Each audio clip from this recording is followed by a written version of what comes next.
तो ये है मेरा नया फ्रेंड मेरे किचन का। ये है अगारो का इलेक्ट्रिक राइस कुकर। और इस तरीके से ना ये ओपन हो जाता है। मैं आपको बताती हूँ इसमें क्या क्या मिलता है। इसमें मिलता है इस तरीके का ये स्टीम करने के लिए एक बर्तन। साथ में ये है इसका पॉट जिसमें कि आप चावल, बिरयानी, खिचड़ी काफ़ी कुछ बना सकते हैं।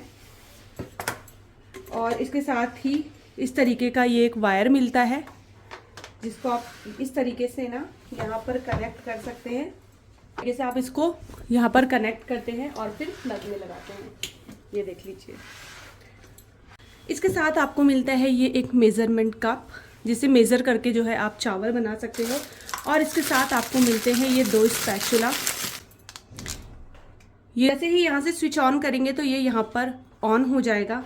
अभी यहाँ पर बहुत सारे मोड दिए हुए हैं जिसकी सहायता से आप अलग अलग तरीके की जो है कुकिंग कर सकते हैं।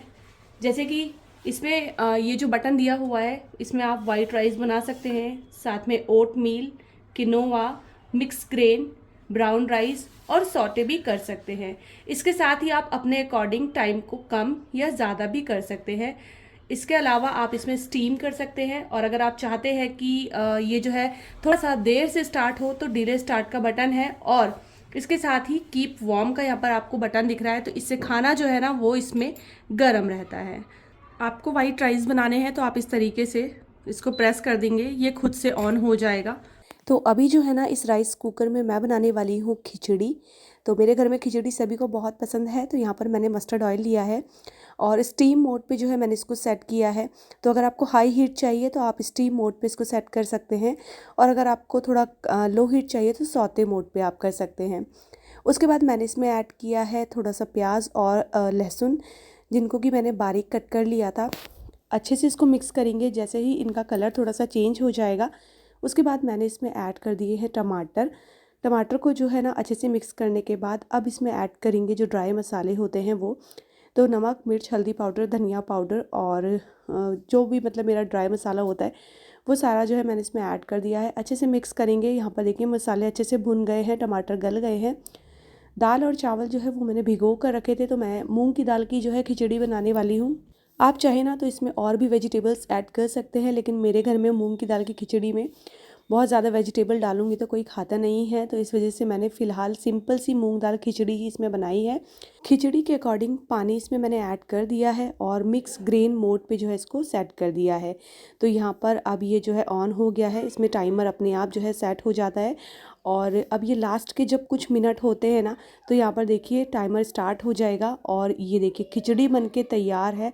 मैंने इसको हरे धनिए से जो है गार्निश कर दिया है। और यकीन मानिए इतनी टेस्टी खिचड़ी बनी थी ना कि सभी ने बहुत तारीफ़ की थी। इसी तरीके की ना खिचड़ी मेरे घर में जो है पसंद आ जाती है, बच्चों को भी और बड़ों को भी। और एक बार मैंने इसको अच्छे से मिक्स भी कर दिया है। अब इसमें जो है ना मैं आलू भी स्टीम करके आपको दिखाऊंगी। आप इसमें और भी वेजिटेबल्स जो है ना स्टीम कर सकते हैं। तो मैंने पानी इसमें ऐड किया है। उसके बाद मैंने स्टीमर लगा दिया है और आलू को ना बारीक बारीक जो है कट कर लिया है। एक आलू मैं आपको इसमें स्टीम करके दिखाऊंगी और बस स्टीम मोड पे इसको सेट कर देना है। और आप अपने अकॉर्डिंग जो है टाइम को कम और ज़्यादा कर सकते हैं। और ये देखिए कुछ ही मिनटों में आलू भी बॉईल हो चुके हैं। प्रोडक्ट का लिंक मैंने दे दिया है अपने डिस्क्रिप्शन बॉक्स में, तो आप चाहें तो वहाँ से ये वाला प्रोडक्ट जो है ना उसको परचेस कर सकते हैं। लेकिन यकीन मानिए प्रोडक्ट बहुत ही ज़्यादा बेहतरीन है।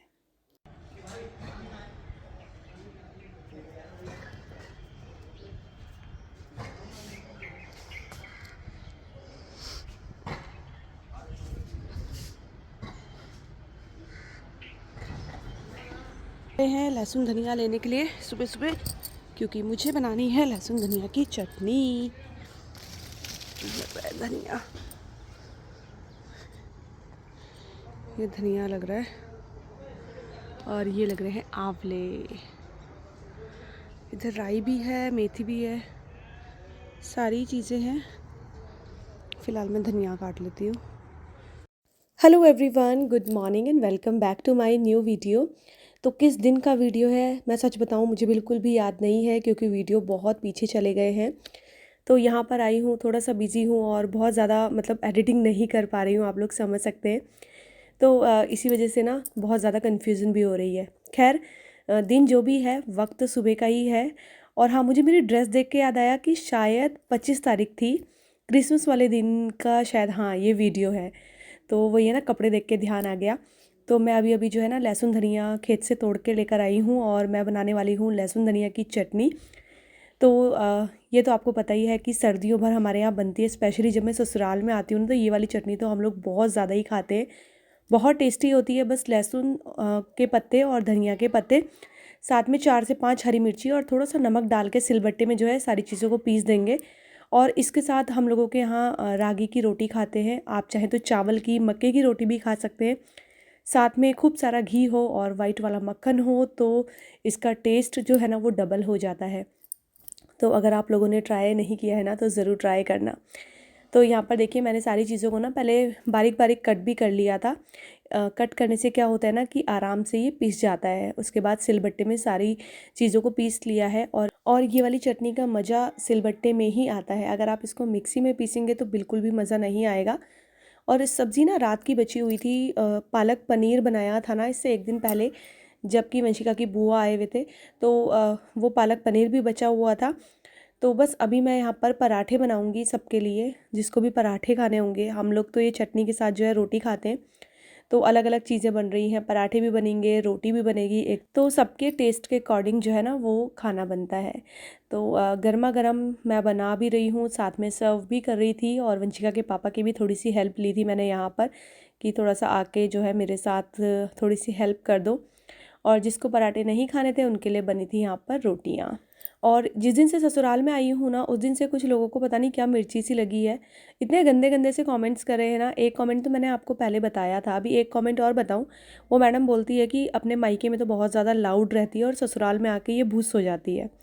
तो पहले तो मैंने जो है ना उसको रिप्लाई कर दिया था, लेकिन मैं अभी भी बोलना चाहूँगी कि ससुराल में आके भूस होने का मतलब क्या होता है मुझे नहीं समझ आता है। शायद तुम्हारे यहाँ ससुराल में सास ससुर के आगे नाचते होंगे तो तुम यही चाहती हो कि मैं नाचूं, लेकिन हमारे यहाँ ऐसा नहीं चलता है।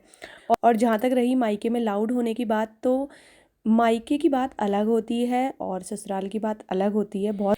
तो यहाँ पर देखिए मैंने जो है ना चाय भी बना ली है। तो अभी जब से मैं ससुराल आई हूँ ना 3 से 4 बार की चाय जो है हमारी आराम से बन जाती है। और यहाँ पर वंशिका के पापा ने लगा दिया है चूल्हा। वीडियो बनाने में हटा गई तो काम करने के लिए नहीं हो रही। अरे आज बहुत तेज़ धूप हो रही है और चूल्हे में बन रही है दाल, मिक्स दाल, पहाड़ी दाल है ना ये। और इसके लिए बहुत देर तक बैठना पड़ता है भाई। ये बनती है बीरबल की खिचड़ी की तरह, लेकिन होती बहुत टेस्टी है। कड़क धूप में यहाँ दाल बन रही है और आज मौसम देखो कितना साफ हो रहा है भाई। इतनी तेज़ धूप है ना कि बैठा नहीं जा रहा है धूप में। तो एक तरफ बन रही है चूल्हे में दाल और एक तरफ मुझे पापा जी ने दिया आइडिया। तो वो खा रहे थे पपीता। उन्होंने मुझे बोला कि पपीते लग रहे हैं, खा लो तुम लोग भी। तो मैं पेड़ से ना आधा कच्चा और आधा पका हुआ जो पपीता होता है ना जिसमें क्रंचीनेस ज़्यादा रहती है वो तोड़ के लेकर आई। और मुझे बहुत अच्छा लगता है कच्चा पपीता खाना है स्पेशली। इसमें हरा वाला नमक डाल दो, नींबू डाल दो, इतना ज़्यादा टेस्टी लगता है ना। और सच बताऊँ ना तो ये सारी चीज़ें खाने का मज़ा ही साथ में बैठ कर आता है। मतलब होता है ना कि सब लोग साथ में बैठे हुए, तो यहाँ पर मम्मी जी बैठी हुई थी। तो बस मैं ना नमक ले आई हूँ। नमक भी जो है पीस के रखा हुआ था मम्मी जी ने ना पूरा, मतलब ये जो मटकी सी है इसको भर के। तो देखूँगी अगर रेसिपी शेयर कर पाई तो करूँगी। अभी यहाँ पर तो प्रॉमिस नहीं कर रही हूँ, लेकिन हाँ घर में जाकर ज़रूर करूँगी। और आप लोग बोल रहे थे कि आप अलग अलग करके अपने घर के पूरे फैमिली मेम्बर से मिलवाइए। तो देखिए ऐसा होता है कि मुझे थोड़ा सा अजीब लगता है सबके पास जाकर। मैं ऐसे ही, आप दूर से देख लेना तो मैं आपको बता दूंगी, बाकी तो आपने देखा हुआ ही है। ऐसे सामने जाकर आप समझ सकते हैं मैं क्या कहना चाह रही हूँ, है ना। तो देखिए यहाँ पर पपीता खा ही रहते हैं हम। इतने में जो ये है ना ये दादी सास हैं वो भी आ गई थी, लेकिन उनके दांत नहीं है तो वो नहीं खा पाए पपीता। अब मन तो करता है और वो चटपटे की शौकीन है, लेकिन वही है कि वो नहीं खा पाई। इधर मैंने जो है ना अपने लिए और वंशिका के पापा के लिए इसमें नींबू भी डाला है। मम्मी जी तो नहीं खाते नींबू वाला, लेकिन हम लोगों ने नींबू डाला। फिर यहाँ पर बहुत मज़ा आ रहा था, हंसी मजाक करते करते हम लोग ये कच्चा पपीता एंजॉय कर रहे थे। फिर मैं दादी के लिए ना एक किन्नू लेकर आई। तो पपीता नहीं खा सकते वो, लेकिन किन्नू वगैरह तो बड़ा शौक़ है उन्हें खाने का। जैसे खट्टी चीज़ें होती है बहुत ज़्यादा, तो वो अपना जो है किन्नू खा लेंगी। और जब तेज़ धूप निकली होती है ना, चटक वाली धूप, तो ही ये सारी चीज़ें खाने का मन करता है। अब बाकी सच बताऊँ तो अकेले में तो इच्छा भी नहीं होती है सब खाने की। और ये हमारा लीची का पेड़ है जो आगामी भविष्य में हमें अच्छी अच्छी लीचियाँ देगा। और आंवले का पेड़ दिखाया तूने? है, दिखाया था पूरा। ये देखिए आंवले, और आंवलों का साइज देखिए। और चंदन के पेड़ नहीं दिखाए तूने लोगों को? है, ये आप देखो, ये है रेड सैंडलवुड जो हमने कभी लगाए थे छोटे छोटे। अब ये लाल चंदन बड़ा हो गया है, ये भी रेड सैंडलवुड है। और आपको एक पेड़ दिखाता हूँ मैं वाइट सैंडलवुड का। तो ये तेज पत्ता है जिसको दालचीनी बोलते हैं, दालचीनी का प्लांट है ये। तो ये भी मैं छोटा सा लेके आया था अभी। पत्ता अलग होता है, दालचीनी अलग होती है। हैं?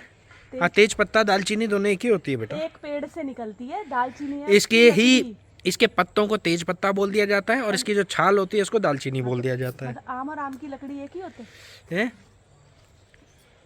तो ये यहाँ पे जो है मेरी जो धर्म पत्नी है वो हमेशा बहस करने में उतारू रहती है। तो मैं भी ये सोचता हूँ कि पागल औरत है, इससे कौन बहस करे, इस करके मैं चुप हो जाता हूँ। अच्छा, ये देखो वाइट सैंडलवुड। और ये देखो यहाँ पे सारे पत्ते चोरी कर रही है राई के, प्योर ऑर्गेनिक पत्ते चोरी करते हुए ब्लॉगर नमिता शर्मा चोरी कर रही हो और इतनी जनता देखेगी चोरी करते। ये आराम से तोड़ भाई, पेड़ क्यों खराब कर रही? चाकू तो लेके आई थी तू। जरूरत ही नहीं है, मैंने सोचा था कटिंग करूंगी, लेकिन ठीक है, वैसे ही चल रहा है।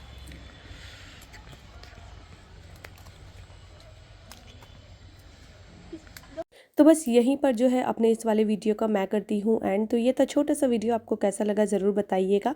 वीडियो पसंद आएगा तो चैनल को सब्सक्राइब कीजिएगा, वीडियोस को लाइक और शेयर करना ना भूलिएगा। मैं आपसे मिलती हूँ अपने अगले वीडियो के साथ, तब तक के लिए bye bye and take care.